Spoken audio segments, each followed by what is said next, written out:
I don't remember my first life, or my last. Every time I open my eyes, I become someone else. A gladiator, a Viking, a samurai, a man history almost forgot. My name is Marcus, and these are my lives. Sometimes I wonder if the crowd can hear my heartbeat. 50,000 voices crash together above me like thunder, yet somehow, all I can hear is my own breathing. Slow, heavy, uneven. The sand beneath my feet is already stained dark from yesterday's blood. Before the gates even open, I already know one thing: someone is not going home today. The strange part is, I no longer fear death, I fear being forgotten. But this isn't where today begins. It began long before the crowd started screaming. I open my eyes before sunrise. Cold stone presses against my back. The air smells of damp earth, sweat, old leather, and iron. My body aches before I even move. Every scar reminds me that I survived another day. That alone makes me luckier than many of the men I've trained beside. They are gone now. Some died in the arena, others died before ever seeing it. I still remember every face. I sit in silence for a moment. Around me, dozens of men begin waking one after another. No one speaks, no one smiles. There is nothing to say. Every morning begins with the same question: will I still be alive when the sun sets? Iron hinges groan. The guards have arrived. Their footsteps echo through the corridor before I can even see them. No shouting, no threats. They don't need to. Routine is stronger than fear. We stand. We line up. We obey. Outside, Rome is waking. Bakers are lighting their ovens. Merchants prepare their stalls. Children chase one another through narrow streets. Somewhere, a family gathers for breakfast. Somewhere else, a mother kisses her son goodbye. Life goes on. Mine stopped years ago. My name is Marcus. At least, that's the name they gave me. I barely remember the one I was born with. Names don't matter here. Victories do. Survival does. The first light reaches the courtyard. Training begins soon. Every swing of a wooden sword, every drop of sweat, every bruise is another chance to stay alive. Because in Rome, you don't survive by fighting well. You survive by never stopping your training. I take one last deep breath. Today is just another day. At least, that's what I keep telling myself. The training yard is already alive before the sun fully rises. Wooden swords collide, shields slam together, sweat falls into the dust long before blood ever reaches the arena. This is where gladiators are truly made. Most people believe we spend our days fighting to the death. They couldn't be more wrong. Most of our lives are spent here, training, again, and again, and again. Every movement is repeated until the body remembers what the mind no longer has time to think about. My first weapon each morning isn't steel. It's wood, heavy, unforgiving, almost twice the weight of the real thing. My master says, if you can control the wooden sword, the steel one will feel like air. Our trainer watches every mistake. He doesn't need to shout. His silence is worse. One wrong step, one careless swing, one moment of hesitation could cost us our lives one day. Here, mistakes are corrected before they become funerals. Pain has become a language I understand. Bruised ribs, split knuckles, shoulders that never stop aching. At some point, you stop asking if it hurts. You only ask if anything is broken. By midday, every one of us is covered in sweat. Dust clings to our skin like a second layer. My arms feel heavy, my legs burn, but no one complains. Complaining changes nothing. Our meal surprises most people. They imagine meat, endless feasts, strong warriors eating like kings. Reality tastes different. Barley, beans, thick porridge, sometimes dried fruit, occasionally cheese. We eat to recover, not to celebrate. They even have a name for us, the Barley Men. It isn't meant as an insult, it's simply the diet that keeps us alive. Across from me sits Titus. We've trained together for almost 2 years. Tomorrow, one of us could disappear. That's the strange thing about this life. You stop asking where your friends went, because deep down, you already know. Every cut is cleaned, every broken bone is treated. To the crowd, we are entertainment. To the owners, we are expensive investments. Dead gladiators earn no money. My real sword waits on the rack. I sharpen it myself, slowly, carefully.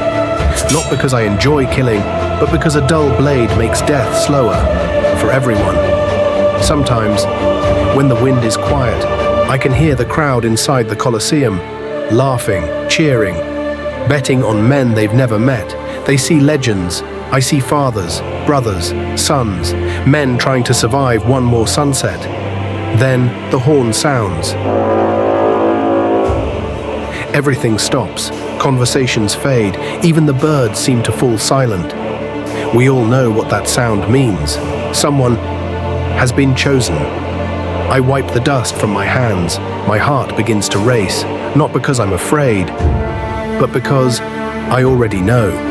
Sooner or later, every name is called. The horn echoes one final time.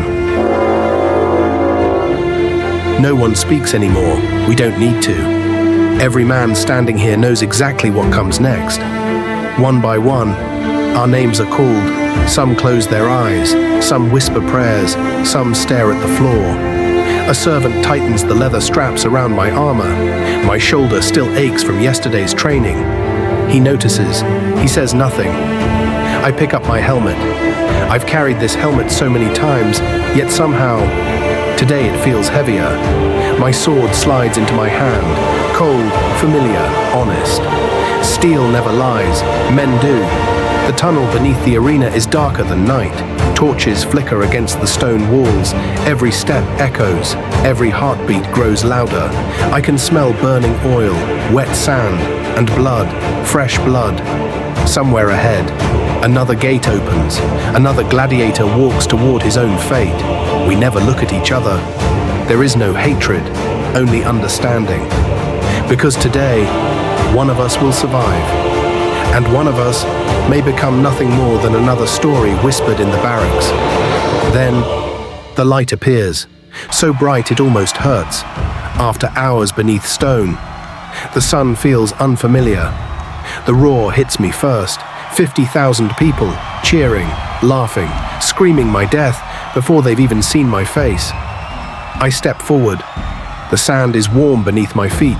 Dust dances through the sunlight. Somewhere above, nobles place bets. Children wave wooden swords. Merchants sell food. For them, this is entertainment. For me, it is survival. Then I see him, my opponent. He's taller than me, younger, fresh scars, strong shoulders. The way he stands tells me everything. He's nervous. Good. Nervous men rush. Rushing men make mistakes. The signal comes. Steel crashes against steel. The sound explodes through my arms. Every strike feels heavier than training. Every mistake suddenly matters. He swings too high. I block. He oversteps. I push. Sand flies into the air. He recovers quickly. Better than I expected. Minutes feel like hours. Sweat burns my eyes. My breathing becomes louder than the crowd. My shield grows heavier with every impact. Then, I make my first mistake. His blade cuts across my shoulder. Not deep, but deep enough. Warm blood begins running down my arm. Pain tries to make me panic. I don't let it. Pain is temporary. Panic is fatal. I stop fighting his strength. I begin fighting his exhaustion. Every step, every dodge, every second. I force him to work harder than me. His breathing changes. His feet slow. His shield drops, just enough. I move. One step, then another. My sword strikes. His weapon falls into the sand. He collapses onto one knee. Breathing, alive, defeated. For the first time today, 50,000 people stop making noise. Every eye turns upward, toward the Emperor. My fate is no longer in my hands. No one moves. Not me, not my opponent, not even the crowd. For a brief moment, 50,000 people breathe as one.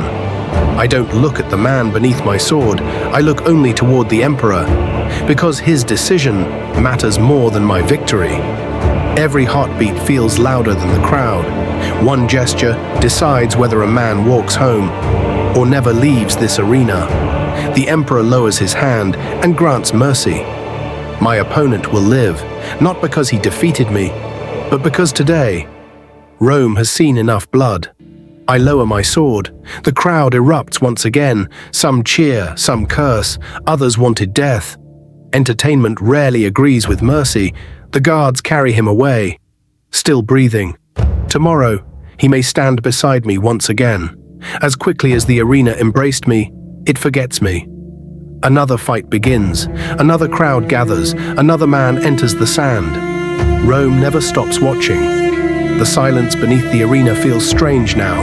My ears still ring from thousands of voices, yet all I hear is my own breathing. The physician cleans the cut on my shoulder. Wine burns the wound. I don't flinch. Pain is familiar. Survival always has a price. Piece by piece, the armor comes off. It feels lighter than before. Maybe because I know I'll have to wear it again. Tonight, I eat, I drink. I watch the sun disappear beyond the walls of Rome. Somewhere outside, people celebrate another day. Inside these walls, we simply celebrate surviving it. People believe gladiators were nothing more than killers, but the truth is far more human. Many gladiators were prisoners of war, slaves, or criminals. Yet some entered the arena by choice, chasing fame, fortune, or freedom. Contrary to popular belief, not every fight ended in death. Training a gladiator required years. Feeding him, healing him, preparing him cost a fortune. Killing every fighter would have been bad business. Some gladiators became celebrities. Children admired them. Women fell in love with them. Their names were painted on walls across Rome. A few even earned their freedom. Tonight, I survived. That is enough. I close my eyes, not knowing where I'll wake up next. Tonight, I survived. That is enough. My body is broken. My hands still tremble. The cheers of the arena still echo inside my head. But tomorrow, Rome will ask for blood once again. And if fate is kind, perhaps it won't be mine. I close my eyes, hoping tomorrow will be quieter than today.